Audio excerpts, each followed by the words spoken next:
তোদের পুনর্বাসনের সবচেয়ে সাস্টেনেবল মডেল। আর এই মডেল তো আমার না, প্রফেসর ইউনূসের দেখানোর কথা ছিল, ঠিক কিনা? প্রফেসর ইউনূস একটা শহীদ পরিবারকে নিজের কাছে রাখতে পারতেন না? চাকরি দিতে পারতেন না? দায়িত্ব নিতে পারতেন না? অবশ্যই পারতেন, ব্যক্তিগত সামর্থ্য পারতেন। ওনার নিজের প্রতিষ্ঠান আছে না, ইউনূস সেন্টার আছে না? একটা পরিবারের দায়িত্ব নিতে পারে না? নিছে? নেয় নাই। ওনার উপদেষ্টারা পারেন না প্রত্যেকে একজন করে পরিবারের দায়িত্ব নিতে, আহত বা শহীদ পরিবারের?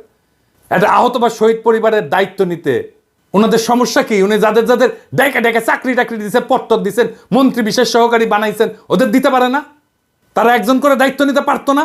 দেখতেন সামাজিক উদ্দীপনা তৈরি হতো সারা দেশ জুড়ে শহীদ আর আহত পরিবারের দায়িত্ব নেওয়ার। ঢাকা শহরে কত মুরব্বী বাচ্চা কাচ্চা বিদেশে থাকে, একা একা থাকেন, বিশাল বড় বাড়ি ফাঁকা পড়ে থাকে। রাখির মতো একটা মেয়ে আর রাখির মেয়ের মতো একটা নাতি পেলে ওনাদের জীবনটা আনন্দময় হইতো। রাখির মতো শহীদের স্ত্রীকে নিজের কাছে সন্তানের মতো আগলায় রাখতেন। এরকম